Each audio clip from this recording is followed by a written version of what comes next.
Bonsoir à tous et à toutes et bienvenue dans cette nouvelle rencontre Un endroit où aller, où ce soir nous accueillons Marion de la Forest d'Yvonne. Bonsoir Marion, comment allez-vous? Bonsoir Thalie, merci vous. Alors on vous accueille ce soir pour votre livre illustré qui s'appelle Les âmes fécondes, qui est sorti aux éditions Erol. Et pour vous interroger ce soir, vous avez la chance d'avoir Frédéric de Guelt qu'on ne présente plus.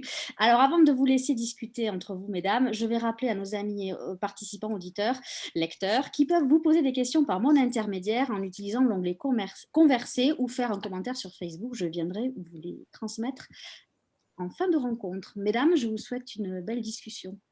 Merci. Merci Nathalie. Marion, je suis ravie de vous accueillir dans un endroit où aller, qui est vraiment un endroit où aller pour savoir tout ce qu'on veut savoir sur qu'est-ce que ça veut dire d'attendre un enfant, d'attendre avant de l'attendre, plus exactement, d'attendre parfois très longtemps avant de l'attendre, de s'en désespérer. Qu'est-ce que c'est que ce titre, Les âmes fécondes, qui m'a beaucoup intriguée? Les âmes fécondes, en fait, je pense que c'est la couverture, c'est gentil de la mettre, merci beaucoup.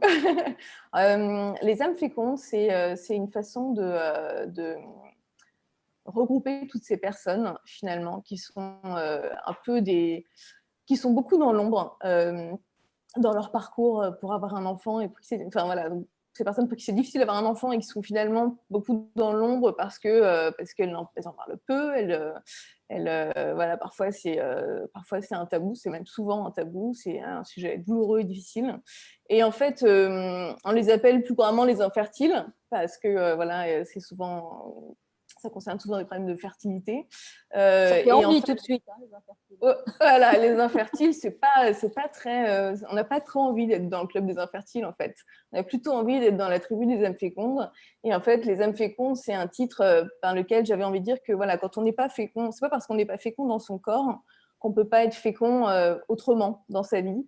Et les âmes fécondes, c'est une façon de dire que voilà, il peut dans ce parcours qui est difficile, il peut quand même y avoir un chemin spirituel, il peut y avoir une façon de on peut trouver une autre façon d'être fécond dans le regard qu'on porte sur la vie, dans le regard qu'on porte sur les autres, sur soi, dans les projets éventuellement qu'on met en route. Et en fait, je trouvais que c'était une jolie façon de rassembler cette tribu qui est assez invisible et pourtant très courageuse et très voilà, pleine de... c'est souvent des personnes, j'en ai rencontré pour les lectures du livre du coup, et puis j'en ai autour de moi évidemment, c'est souvent des personnes qui mettent en place plein d'autres choses dans leur vie en fait. Alors ça prend plus ou moins de temps parce que c'est parfois difficile, mais je trouvais que c'était un titre qui donnait plus envie de se regrouper dans cette tribu que D'ailleurs, vous le dites très joliment, avant vous faisiez partie des couples infertiles, ce club un peu pourri dans lequel vous n'aviez jamais rêvé de rentrer, et vous faites désormais partie de l'incroyable tribu des âmes fécondes. C'est un très beau titre, et est-ce que vous pouvez nous donner le titre que vous aviez prévu initialement, parce que je le trouve quand même assez formidable? Ah oui, le titre du début. Le titre de la colère et de la violence. C'était la révolte des contrôlantes. La révolte des contrôlantes. Ouais. Absolument. Ça fait un peu bouquin sur la SNCF. La révolte des contrôlantes, parce que c'est vrai que tout ce parcours suit ce qu'on appelle en psychologie la courbe du deuil. En fait, on passe par différentes émotions et notamment au tout début par la colère, la tristesse, par des émotions assez fortes et négatives. Moi, quand j'ai commencé le bouquin, on va sans doute en parler après, mais ce bouquin, je l'ai écrit de façon synchrone à l'expérience que je vivais. Et en fait, j'ai suivi le cheminement de la courbe du deuil comme toutes les personnes qui suivent, qui sont dans ce parcours. Et donc, j'avais beaucoup de colère en moi, en fait, au tout début. Et la révolte des contrôlantes, c'est une façon de parler d'une génération qui est celle qui essaie d'avoir des enfants aujourd'hui, qui a des enfants aujourd'hui, et qui a quand même appris à beaucoup être dans le contrôle, qui a appris malgré elle en fait, vraiment à avoir besoin d'avoir les choses sous contrôle par le biais des applications, par le biais d'Internet, etc. Et en fait, je pense qu'on est une génération qui vit les choses plus difficilement aussi à cause de ça, en fait. vous dites que vous avez commencé à écrire le livre et dès le début, vous ne vous en cachez pas, vous êtes en train de faire vous-même ce parcours. Et dès le début aussi, vous dites que vous craignez d'arriver à la fin et finalement d'être enceinte et de faire une espèce d'happy end. Et en même temps, vous vouliez faire un happy end. Et alors, si vous n'êtes pas enceinte, qu'est-ce qui va se passer? Est-ce que vous pouvez nous raconter comment ça a cheminé cette histoire? Ouais, c'était compliqué. C'était vraiment compliqué parce que me mettre à écrire le livre, en quelque sorte, c'était forcément projeté sur la fin du livre.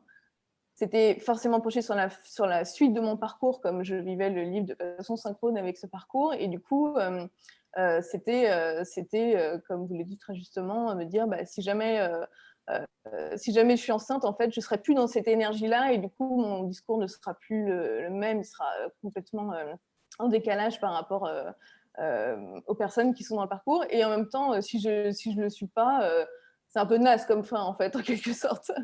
Et en fait, ça m'a beaucoup bloquée au début. Ça m'a vraiment beaucoup bloquée. Et puis, au final, je me suis dit, j'en ai beaucoup parlé avec une amie qui a suivi l'écriture de ce livre de très près et qui m'a dit, mais en fait, laisse juste venir ce qui vient et tu verras. Et fais confiance au chemin, fais confiance à ce que la vie va mettre sur ton chemin et puis tu verras bien comment ça se goupille après, en fait. Et la fin du livre, qui est du coup, enfin, je ne la dévoile pas, mais qui est toute sorte de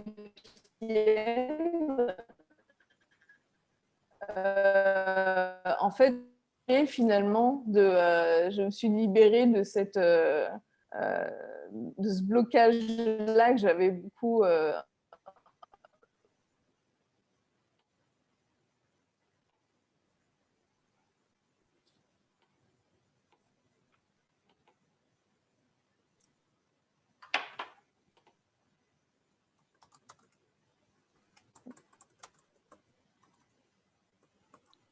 Vous m'entendez, Frédéric? Ça y est, je vous réentends à nouveau. Ouais. Petit problème de connexion. Oui, et en fait, il y a un moment où vous parlez justement de l'injonction, mais aussi vous dites, j'étais tellement aveuglée par mon propre désir d'enfant que je n'envisageais pas les choses, je n'envisageais les choses que de façon binaire. Réussir à avoir un enfant ou ne pas réussir à avoir un enfant. Est-ce que c'est une généralité que vous avez rencontrée dans tous les témoignages que vous avez relevés? Je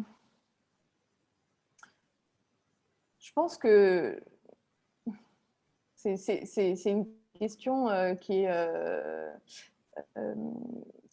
relie beaucoup à une profondeur auquel je ne suis pas sûre d'avoir eu accès chez mes interviewés, pour être honnête, parce que c'est quand même entre. Et puis il y a aussi ce qu'on dit, ce qu'on a envie de dire et ce qu'on vit intérieurement, bien sûr. J'en ai quand même rencontré qui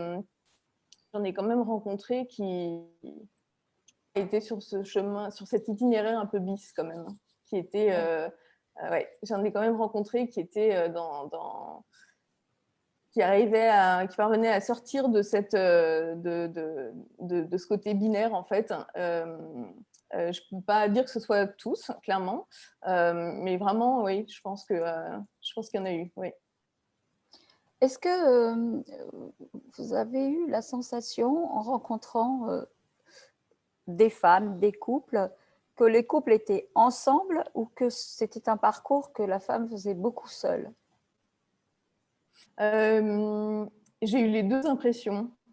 Et alors, ce qui est assez amusant, c'est qu'il y a des couples que j'ai eu l'occasion de rencontrer ensemble, d'autres que j'ai eu l'occasion de rencontrer l'homme séparément et de sa femme. Et étonnamment, ce n'étaient pas ceux que j'ai interviewés forcément ensemble qui vivaient le plus la chose en commun et inversement, en fait.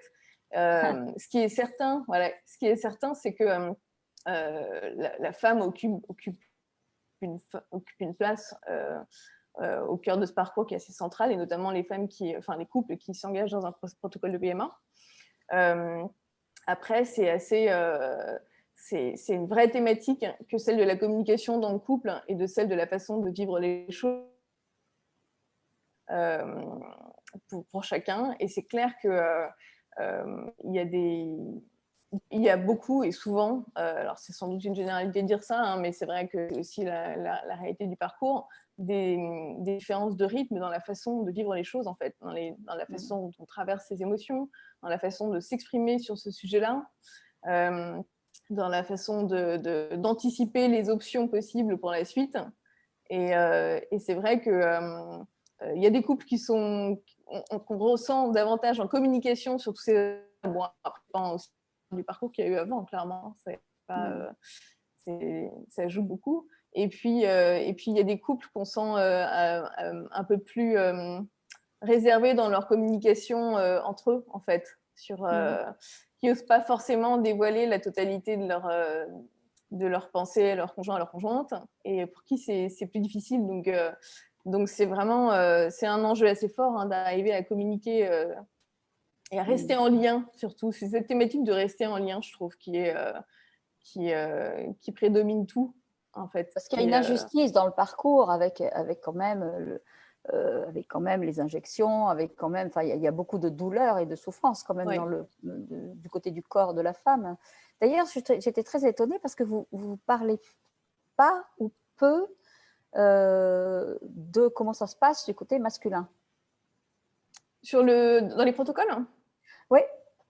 Parce qu'il y a assez... En fait... non, mais par exemple, vous mentionnez pas, par exemple, ce qui se passe pour quand on enferme les hommes dans une pièce avec des bouquins. Enfin, bon, vous en parlez pas. Ben, ça, a priori, ça peut les aider à mettre le sperme dans une pipette, ce qui est déjà quand même vachement compliqué. C'est un aspect. Comment on accompagne ça? Est-ce que vous étiez accompagné? Est-ce que le personnel médical accompagne ça? Nous, on n'était pas accompagnés, le personnel médical. Alors après, moi, c'est vrai que j'ai un conjoint qui est assez pudique, donc j'ai pas forcément avec qui... J'ai pas forcément... c'est le protocole pour tout le monde. Hein. C'est pas très intime. Enfin, je veux dire, c'est ce qui se passe et quelquefois on le sait pas. Enfin, moi je le sais parce que j'ai tourné, mais absolument, ouais. J'ai filmé, enfin pas dans la pièce, mais donc on expliquait comment ça se passe et effectivement c'est compliqué. Bien sûr, ouais. Non, quand je disais pudique, c'était au sens d'échanger sur cette expérience-là, où moi, je parlais de tout ce qui touchait à la ponction, à tout ce qui touchait au protocole de mon côté. Comme il est assez pudique, c'était plus difficile pour lui d'en parler a posteriori, en fait. C'était ça que je sous-entendais. Après, je crois pas que non, il y a, à ma connaissance en tout cas, et dans le peu qu'il m'en a décrit, qu'il y a un accompagnement spécifique du corps médical, en fait, à ce niveau-là. Et c'est vrai que c'est une thématique que j'ai beaucoup explorée, parce qu'il y a un biais, c'est que je suis une femme, donc forcément, il y a un biais dans le livre qui fait que je porte un regard assez subjectif forcément sur le parcours. Et puis l'autre raison, c'est que c'est vrai que j'ai pas voulu j'ai préféré me concentrer sur des vécus intimes, bien que ça en soit un quand même. Je l'évoque en disant que c'est vraiment un moment assez propice à la gêne, hein, clairement. Et c'est vrai qu'il y a une dimension en plus sexuelle qui n'existe pas dans tous les examens qui sont faits chez les femmes, donc qui augmente cette gêne-là, en fait. Donc, mais j'avais pas forcément envie d'entrer dans des détails trop pratiques. Je préfère vivre l'aspect, le côté intime. Et c'est vrai que après, j'ai pas forcément eu quand j'ai interrogé les hommes autour de moi, c'est pas forcément, c'est pas les questions, ça fait pas partie des questions que j'ai posées effectivement dans les interviews, mais ça aurait pu. Alors, pour ceux qui nous écoutent, donc votre livre décrit à la fois votre parcours et puis des rencontres que vous faites au cours de ce moment où où on a décidé de faire un enfant, où ça ne vient pas, etc. Donc, vous décrivez très, très bien, et je pense qu'on peut facilement s'identifier, ce moment où on commence le parcours et là, on va être confronté à l'injonction sociale. Ouais. Et à la façon dont on se positionne par rapport aux autres. Qu'est-ce que vous pourriez dire il y a des moments très drôles aussi dans votre livre, où justement, on entend toutes les maladresses que l'on peut dire à ceux qui ont envie d'avoir un enfant et qui n'y arrivent pas. Quelles sont les phrases, par exemple, qu'on entend beaucoup? Alors, il y a ceux qui ont… Enfin, il y a les phrases qu'entendent ceux qui ont envie d'avoir un enfant et qui n'y arrivent pas, mais aussi, il y a aussi toutes les phrases qu'entendent ceux qui ne se sont pas forcément positionnés sur le sujet, ce qui, pour nous, ce qui était notre cas, en tout cas, au début, et qui, pour autant, reçoivent toutes ces injonctions sociales du type… nous, c'est vrai qu'on a emménagé dans un nouvel appartement au moment où, en fait, on commençait à avoir envie d'avoir un enfant. Et du coup, il y avait la deuxième chambre qui était occupée par la chambre d'amis en attendant qu'elle puisse être occupée, qui est restée longtemps une chambre d'amis, du coup. Mais… Et du coup, à chaque fois qu'on pouvait visiter cet appartement, c'était « Ah, c'est la chambre du bébé !» Non, c'est la chambre d'amis. Et donc, c'était ça, c'était évidemment, et vous, quand est-ce que vous vous y mettez dès qu'il y avait un enfant dans la pièce? C'était c'est horrible d'ailleurs. Hein. Quand est-ce que vous vous y mettez, c'est quand même assez horrible. Oui, c'est assez, en termes de mots, effectivement, c'est formulé d'une façon assez glauque, c'est vrai. Et puis, toutes les petites phrases, pareil, dès qu'il y a une annonce de grossesse, on espère que vous allez lui faire un copain, ou les sous-entendus, en fait, très forts, très lourds. Il y a beaucoup, en fait, c'est parfois posé de façon directe, mais il y a aussi beaucoup de sous-entendus. Et c'est parfois encore plus douloureux, parfois, les sous-entendus. Il y a vraiment cette sensation que les personnes essayent d'aborder le sujet en tournant autour, mais avec des sabots énormes. Et où, en fait, c'est pire que tout, quoi, parce que c'est incarner cette norme et cette pression sociale en faisant semblant de ne pas le faire, quoi, en quelque sorte.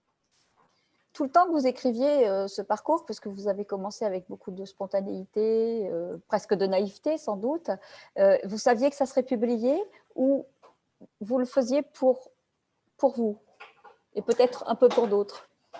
Alors, je pense que quand j'ai commencé à écrire le livre, il était assez clair pour moi que ce serait publié. Ce qui a été compliqué, c'est que j'étais pas, contrairement au premier livre que j'ai écrit qui était sur la conversion, j'étais pas toute seule embarquée dans cette histoire. Et il y avait du coup mon mari qui est pour le coup, comme je disais juste avant, quelqu'un d'assez pudique. Et en fait, j'ai commencé à envisager d'écrire sur ce sujet parce que je sentais que j'avais besoin d'écrire sur ce sujet. J'ai envisagé de l'écrire de façon complètement détournée en me disant je vais écrire un roman. Why not?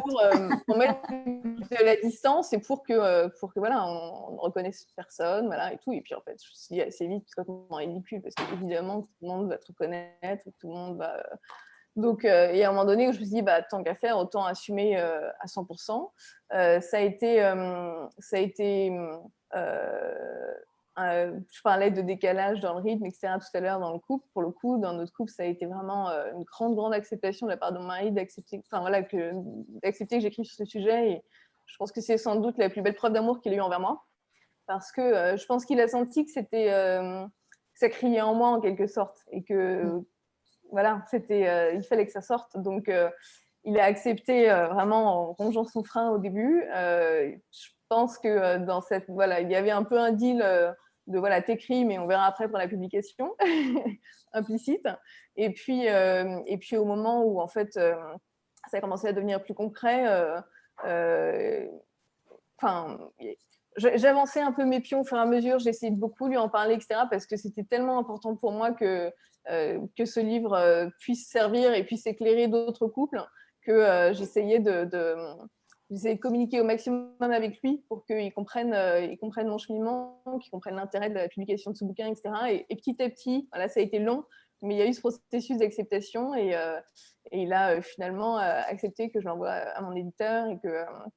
Et je sais que c'est pas facile pour lui, que encore récemment on en parlait avec la publication et je sais que ça a été une vraie acceptation pour lui et que c'est pas quelque chose d'évident.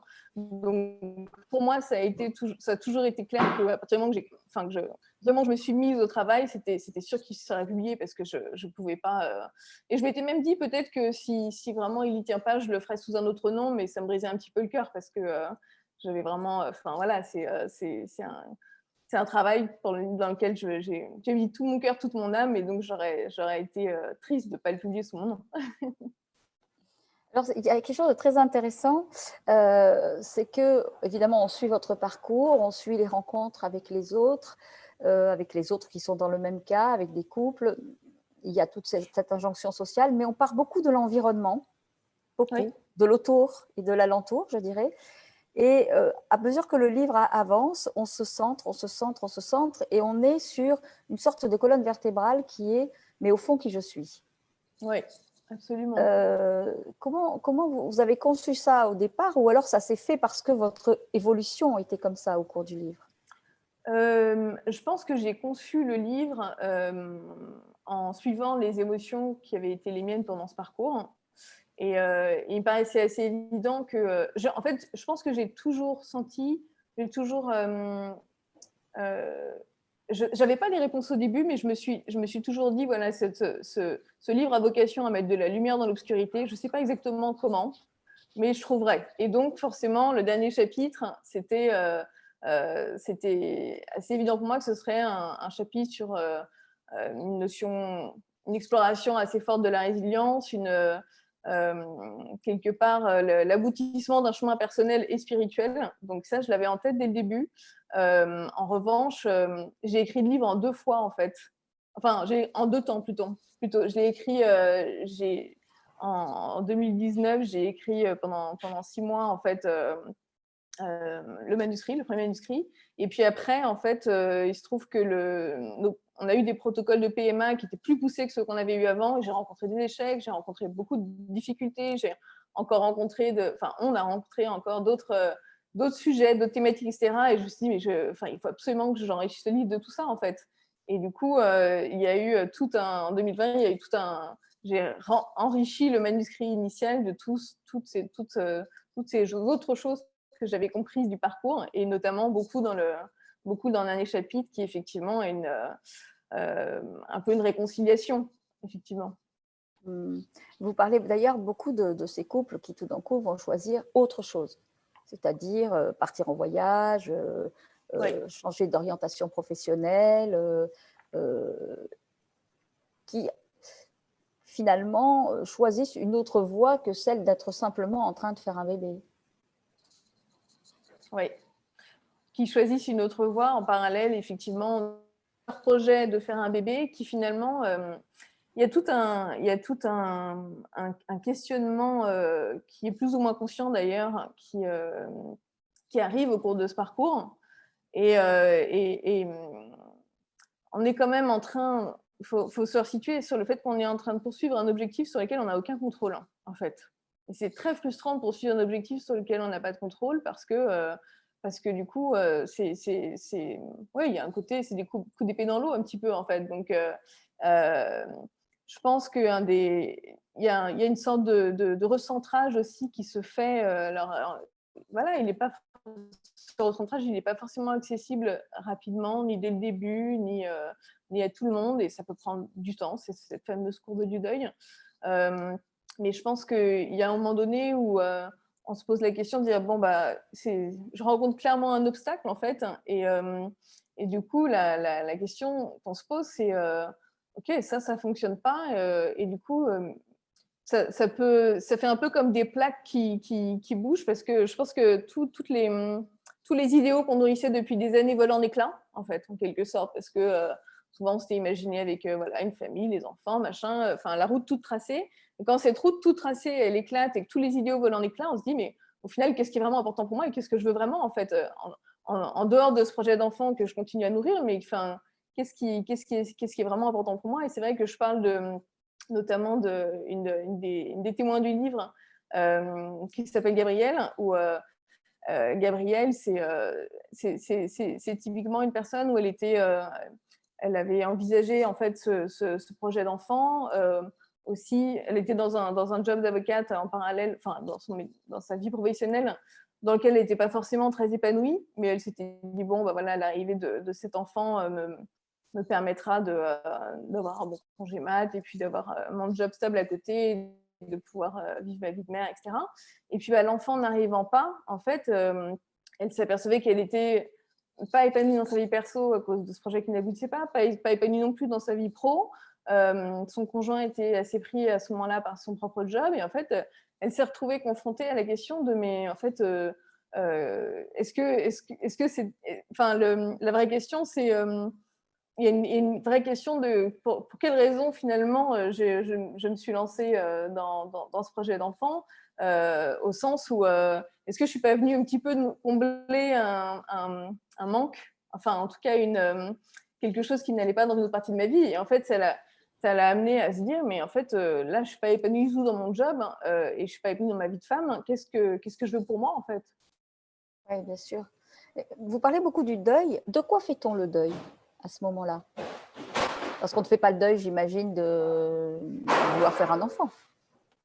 Non, on ne fait pas le deuil de… Tout le livre, hein, et c'est important de le dire, effectivement, tout le livre est écrit dans une perspective de parcours de couple qui sont dans un objectif d'avoir un enfant.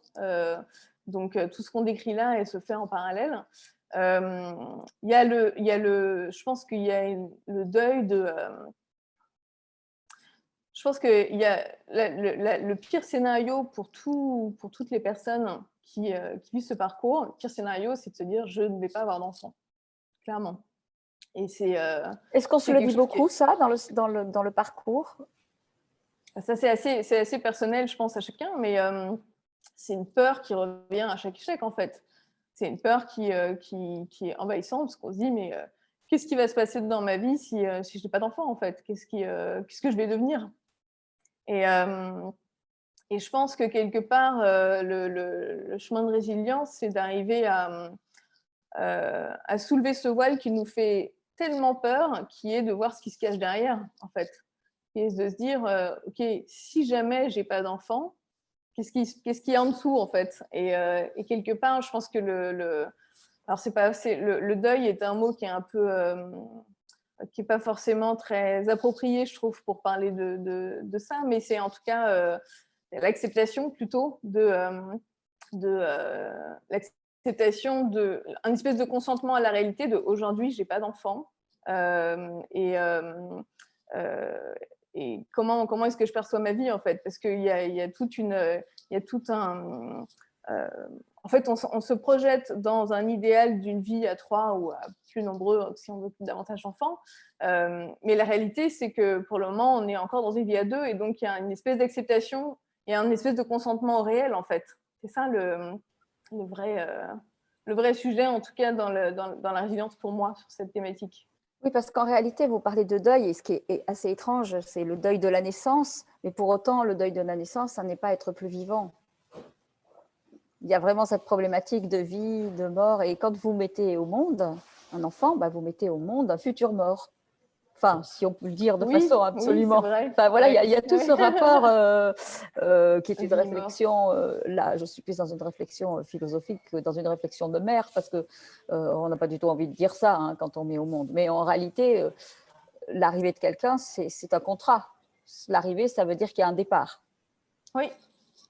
Donc, je pense que c'est drôle parce que moi, c'est une réflexion que je n'ai pas du tout eue pendant ce parcours. Et pour le coup, je pense dans toutes les personnes que j'ai interrogées, aucune des personnes que j'ai interrogées ne l'a eu non plus, parce qu'on n'en est même pas là, en fait. En quelque sorte, on en est vraiment dans le… On est déjà sur la vie, en fait. On est avant tout sur la vie, en fait. bien sûr, ouais. Bien sûr.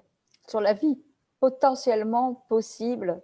C'est ça qui est très touchant dans votre livre, c'est que on perçoit toute l'émotion. Et pourtant, je dirais que dans le style, sans doute parce que vous avez été dans la communication et que vous avez fait des choses de ce côté-là déjà, vous mettez des choses à distance quand même. Vous trouvez? C'est-à-dire qu'on perçoit cette émotion, parce qu'évidemment, c'est très émotionnel. Mais dans le style… c'est sympa, c'est le plan de com, c'est les autres. Voilà, il y a quelque chose. C'est ça que je veux dire. Vous avez entouré avec des choses qui sont légères. Je trouve que je trouve que c'est un sujet qui est très difficile. Et moi, je suis de nature assez positive, assez optimiste, assez gaie dans ma vie. Et je pense que c'est vraiment… autant d'écrire des émotions, et la force de ces émotions, c'est quelque chose qui est important pour moi, et de les décrire au plus juste, en fait. Après, je trouve que je suis incapable de le faire sans derrière rebondir d'une façon un peu plus légère, parce que je ne peux pas m'arrêter à ça, en fait. Et c'est vrai qu'il y a des façons de s'approprier vous parlez du plan de com dans le livre. Effectivement, ce que j'appelle le plan de com, c'est est-ce qu'on en parle à l'entourage, est-ce qu'on n'en parle pas, etc. Et cette façon de mettre des mots un peu plus, de s'approprier un petit peu des choses qui sont des thématiques plus officielles, entre guillemets, enfin, c'est une façon pour moi de m'approprier de façon un petit peu, de façon personnelle et parfois un peu humoristique, en fait, toutes ces choses qu'on traverse. Et je crois que quand on vit des moments comme ça, enfin, je trouve que le fait d'introduire de l'humour et de la légèreté, ça aide dans cette acceptation, en fait, beaucoup. Et je trouve que ça aide aussi, notamment pour le lecteur. Il y a quand même un cheminement dans le livre qui est assez... j'écris sur un ton qui est effectivement assez, peut-être un petit peu léger à certains moments, mais il y a quand même, je pense, beaucoup de profondeur. C'était pas du tout un reproche. Hein. Ah oui, non, j'ai bien compris. C'est pas du tout, et justement, c'est ça que je trouve très très bien pour ceux qui vous liront, à la fois ceux qui traversent la même chose et qui sont, je pense, plus précisément ceux qui vous liront, mais en même temps, je trouve que ce ton léger, ça apporte d'abord une envie de découvrir les choses justement de façon pas plombante, et le livre n'est pas plombant alors qu'il traite de quelque chose qui est lourd dans une vie. Et c'est très intéressant pour tous ceux qui ne savent pas comment réagir. Alors là, vous avez toutes les chances de savoir réagir une fois que vous aurez lu ce livre, si vous avez dans votre entourage des couples qui sont sur ce chemin-là. Que vous ayez des enfants, que vous n'en ayez pas, c'est tout à fait la forme. Est-ce que c'est ça que vous espériez avec ce livre ? J'espérais en tout cas apporter de la douce coup. J'espérais que les personnes qui vivent ce parcours se sentiraient moins seules. Ça fait une semaine que le livre est sorti et pour l'instant, c'est plutôt ces échos-là que j'ai. Donc, je suis très heureuse parce que c'est exactement ce que je voulais atteindre. Et puis, apporter une forme de force de vie et de joie aussi. Remettre de la joie, en fait, dans ce parcours qui est perçu, qui est difficile et qui est aussi... qui peut être perçue de façon négative. Et en fait, ce que j'avais apporté là-dedans, c'est que moi, quand j'ai vécu cette situation, il y a vraiment j'ai besoin de lire pour cheminer dans la vie. Et c'est vrai qu'en termes de littérature, il y avait soit des bouquins de médecins très techniques et du coup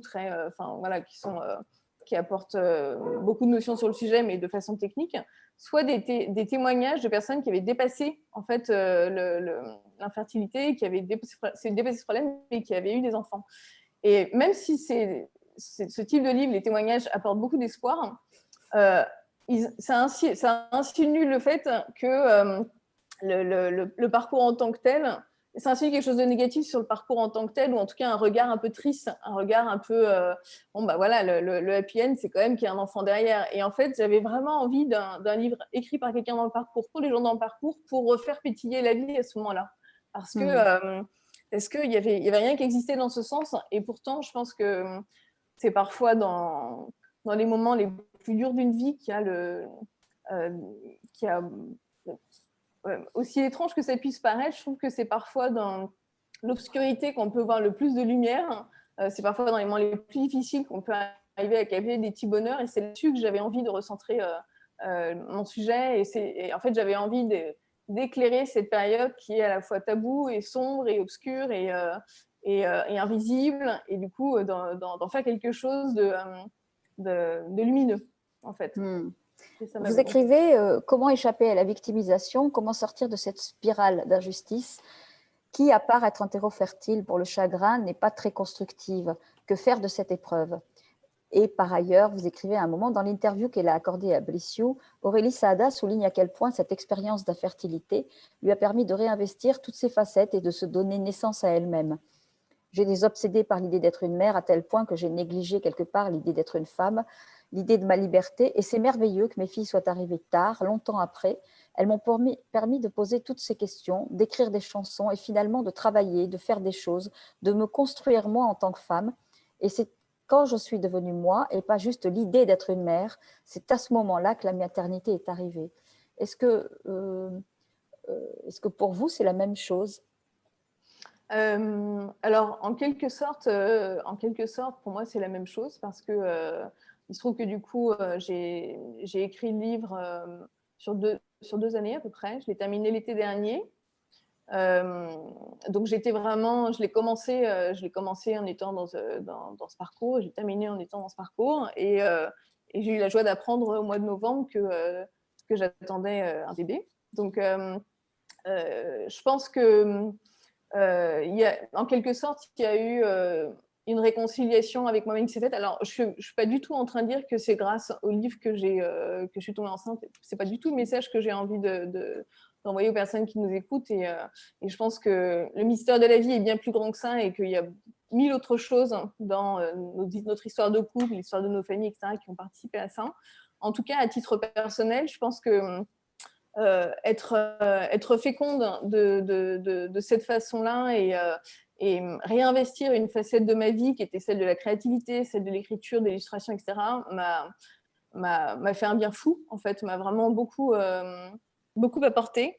Parce que il y a un petit schéma que je mets dans le livre au tout début du bouquin qui est un schéma de Deborah Schumann-Antonio, qui est une coach qui accompagne des couples dans ces situations et qui montre vraiment la place qu'occupe ce désir d'enfant dans la vie d'un couple quand ça ne vient pas et qui représente 80% de l'espace mental en fait.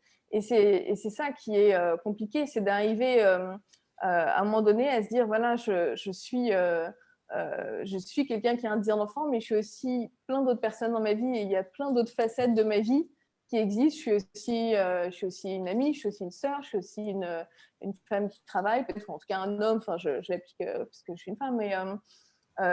Et en fait, d'arriver petit à petit à renourrir ces facettes-là, je pense que c'est quelque chose qui apporte beaucoup d'épanouissement, beaucoup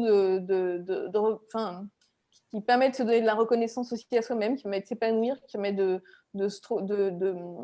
d'être dans des projets qui se concrétisent, ce qui n'est pas toujours le cas, et c'est ça qui est difficile dans les parcours d'infertilité, c'est qu'encore une fois, on poursuit un objectif sur lequel on n'a pas de contrôle.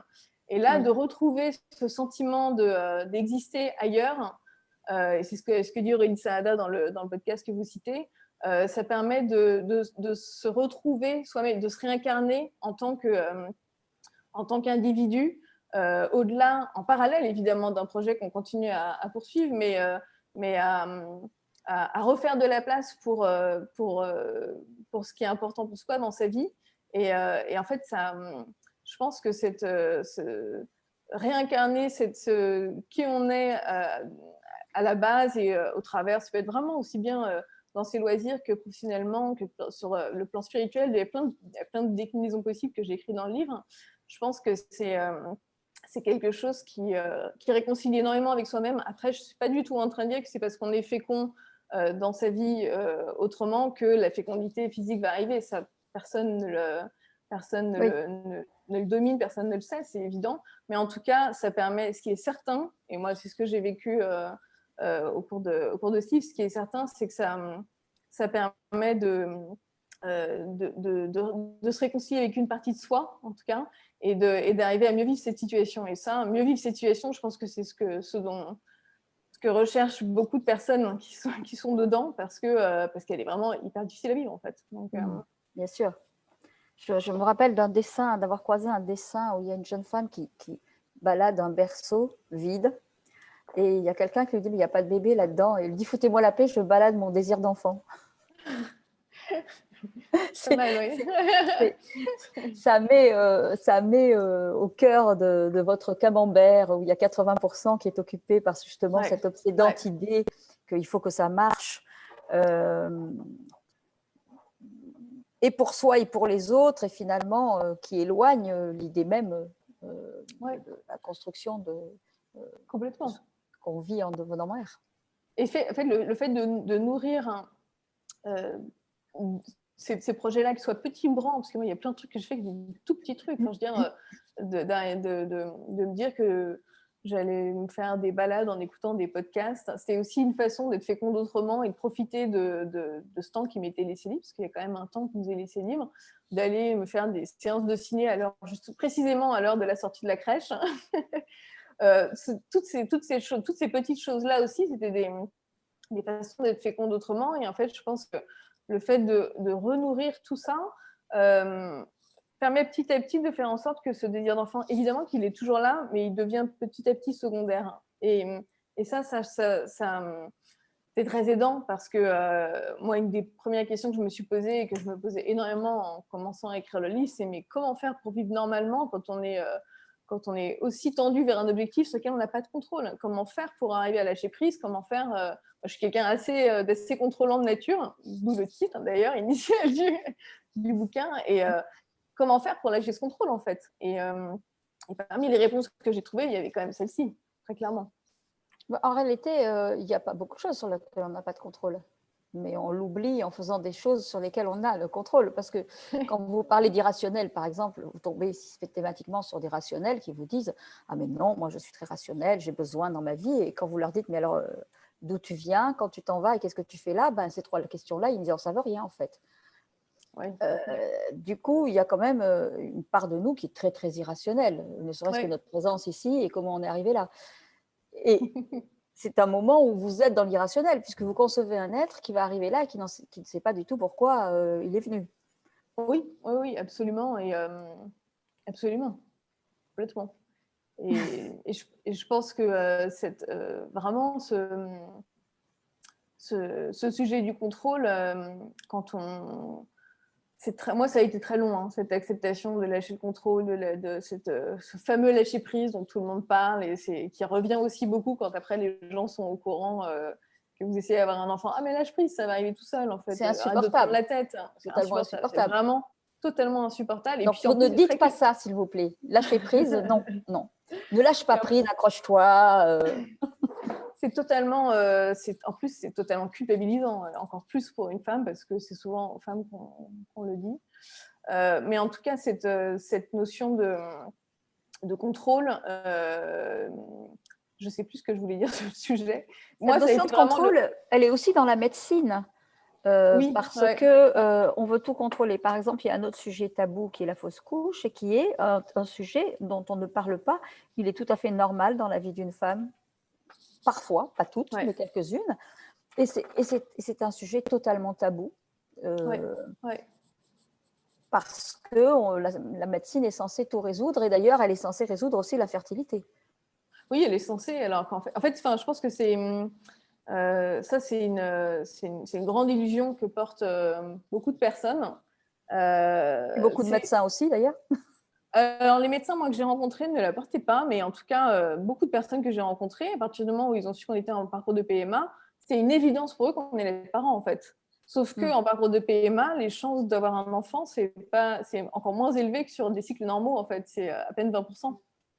Donc, c'est pas du tout parce qu'on est en parcours de PMA qu'on va avoir un enfant à la fin. Au contraire, enfin, je veux dire, c'est pas lié du tout. Et en fait, oui, ce que je voulais dire tout à l'heure par rapport au contrôle, c'est que moi, en tout cas, c'est vrai que le contrôle, ça a été un vrai sujet, et le fait d'apprendre à petit à petit, et ça a été long, à avoir moins de contrôle sur ce sujet, m'a fait aussi porter un tout autre regard sur toutes les choses, effectivement, sur lesquelles on n'a pas le contrôle. Et c'est amusant d'ailleurs, parce que quand le confinement est arrivé, j'y ai trouvé, l'année dernière, j'y ai trouvé beaucoup de similarités avec la situation qu'on vivait, et c'était assez drôle de voir les personnes que je connaissais se projeter dans le même genre de situation, parce que finalement, il y avait quand même pas mal de points communs. C'était des situations qu'on ne maîtrisait pas, qui étaient anxiogènes, on ne savait pas du tout où on allait, il y avait de l'inconnu, il n'y avait aucun contrôle, il n'y avait pas d'information. Enfin, en fait, il y avait plein de choses qui faisaient qu'il y avait un parallèle assez fort entre ce parcours et ce qui arrivait avec cette situation sanitaire. Et en fait, en quelque sorte, moi, je pense que je l'ai appréhendé différemment de la façon dont je l'aurais appréhendé si je n'avais pas eu ce parcours avant, en fait. C'était assez amusant, parce qu'il y avait Ouais, en quelque sorte, il y avait une notion de... Oui, il y avait une appréhension totalement différente du fait de ne pas avoir le contrôle, clairement. Alors, on papote, mais Nathalie est revenue et elle a des questions. Vous écoutez avec beaucoup d'attention. La première question vient de Sandrine, Marion. Quelles sont les autres positions à prendre que d'être binaire? Les autres positions à prendre que d'être binaire. Alors, je ne sais pas dans quelle mesure quel périmètre je dois donner à ma réponse parce que je n'ai pas envie de dévoiler la fin du livre non plus. Donc, c'est assez délicat. Il y a clairement un itinéraire bis qui est celui de la résilience dans l'épreuve, qui est vraiment, vraiment une thématique difficile parce que la résilience, déjà, après une épreuve, c'est quelque chose de difficile, mais la résilience dans l'épreuve, c'est quelque chose qui est encore, voilà, je pense, le plus challenging. Et c'est cet itinéraire bis dont je parle dans le livre. Donc, voilà, c'est la façon, c'est le juste milieu entre les deux options. J'espère que ça répond à la question, mais j'ai pas envie de trop en dire non plus. Donc... J'ai notre réponse pour vous, Marion, parce que vous ne pouvez pas le dire, mais moi je suis libraire, je peux le dire. Sandrine, pour avoir la réponse de Marion, il suffit d'aller se procurer dans une librairie Les âmes fécondes. Donc voilà, allez acheter le livre de Marion. Il y a une question de Claire. Vous avez choisi de faire des illustrations dans votre livre. Auriez-vous pu en faire aussi une BD? Non, je pense pas, parce que la façon vraiment de traverser, En fait, je pense que c'était un peu une façon de sublimer la douleur, tout ça. C'est l'écriture de ce livre, clairement. Mais mon terrain d'expression majeur, c'est vraiment l'écriture. J'ai dessiné pour le livre et pour l'illustrer, etc. Et vraiment, c'est quelque chose que j'aime beaucoup faire, mais pas, qui ne me permet pas d'exprimer, je pense, autant que les mots. Donc, ça vient en soutien de mes mots, mais je n'aurais pas pu écrire une BD, je pense. La couverture, c'est vous qui l'avez dessinée. Je vais la remontrer à l'écran. C'est vous qui avez fait le dessin de la couverture? Absolument. Ouais, c'est moi qui ai illustré la couverture. Et je voulais...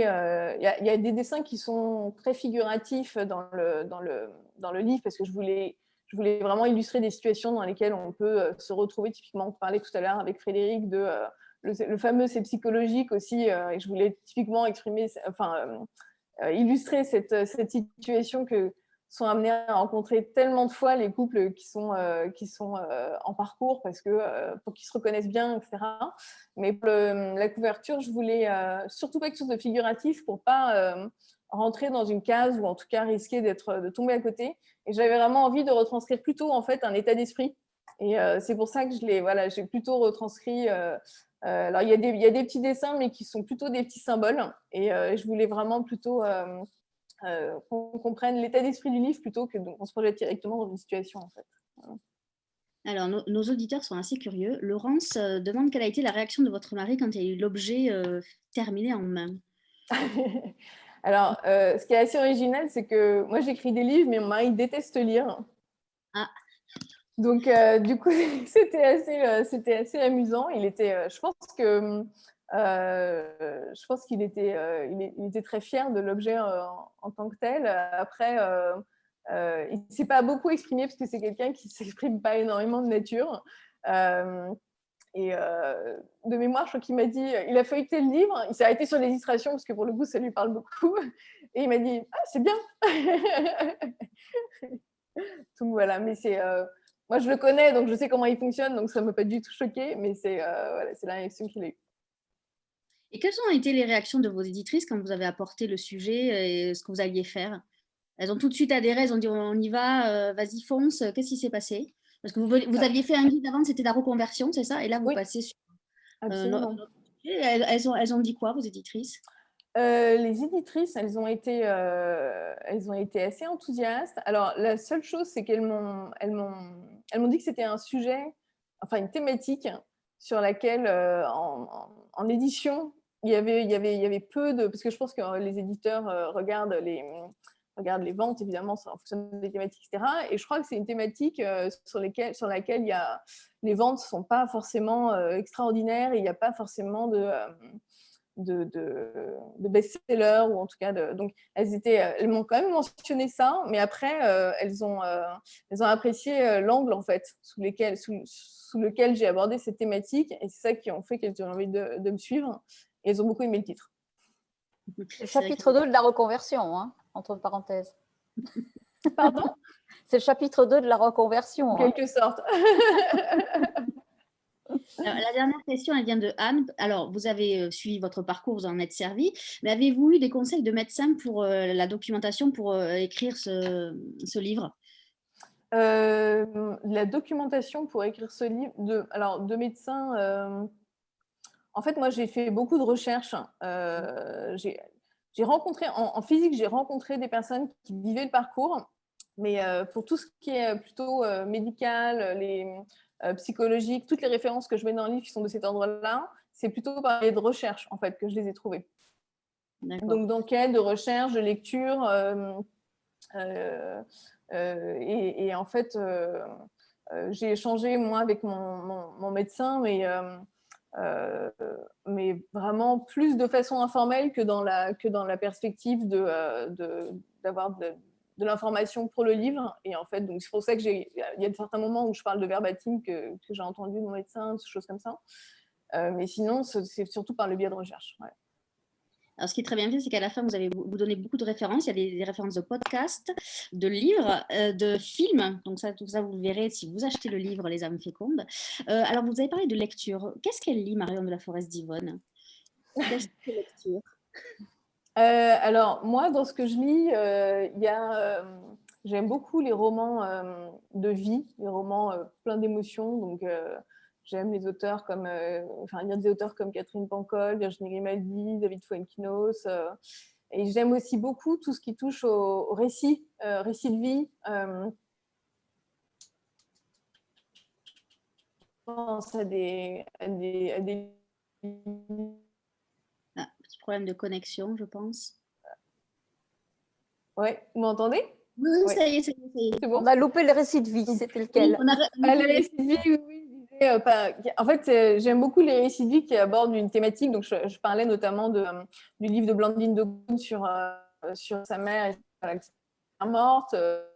Puis écrire Sophie Fontanelle qui s'appelle La vocation. J'aime bien en fait le mélange comme ça de témoignages et de récits avec un sujet assez fort. Et puis après, je lis forcément beaucoup développement personnel parce que j'ai passé 6 ans dans le coaching, donc je continue d'adorer le développement personnel. J'aime beaucoup les biographies aussi. Et puis j'aime bien lire des essais sur des thèmes, sur des sujets, sur des sujets de société, sur des choses plus sociologiques. J'aime bien lire ça aussi. Donc, et si vous aviez un livre à recommander à nos amis lecteurs, ça serait lequel? Alors, je dirais que je pense que nos amis lecteurs sont plutôt sensibles au sujet des âmes fécondes s'ils sont là, mais je pense que, et moi, il y a un bouquin qui m'a bouleversée quand j'étais dans ce parcours et que j'ai beaucoup aimé, c'est l'avant-dernier de Virginie Grimaldi, qui s'appelle Et que ne durent que les moments doux, et qui aborde ces thématiques de maternité. Donc, c'est celui-ci que je recommanderais, je pense. Il y a aussi un film qui m'a bouleversée, qui s'appelle Pupille. Et voilà, je ne me souviens plus du nom du réalisateur, malheureusement, mais avec Gilles Lelouch. Et puis, et c'est vraiment, voilà, quand on touche à toutes ces thématiques-là, je trouve que c'est un très beau documentaire fiction sur ces questions de maternité, en l'occurrence d'adoption. Ouais. Parfait. Je remettrai vos références de livres et de films sous la vidéo sur notre page Facebook. En tout cas, je recommande à nos amis lecteurs d'aller en librairie acheter le livre illustré de Marion de la Forest d'Yvonne qui s'appelle Les âmes fécondes et qui est sorti aux éditions Erol. Avant de vous donner le mot de la fin, Marion, demain on se retrouvera dans un univers de la BD où nous allons recevoir la lauréate du prix BD Orange 2021 qui est Si pour le roman graphique Radium Girl. Et il y aura aussi la présidente de ce jury, qui est Séverine Vidal, et sa dessinatrice, Kim Consigny. Marion, je vous laisse le mot de la fin. D'abord, je vous remercie toutes les deux. Merci Frédéric, merci Nathalie. Et le mot de la fin, j'ai envie de vous partager les derniers mots de mon livre, qui est une citation de Goethe, qui dit on peut aussi bâtir quelque chose de beau avec les pierres qui entravent le chemin. C'est très beau. Merci. C'était belle conclusion.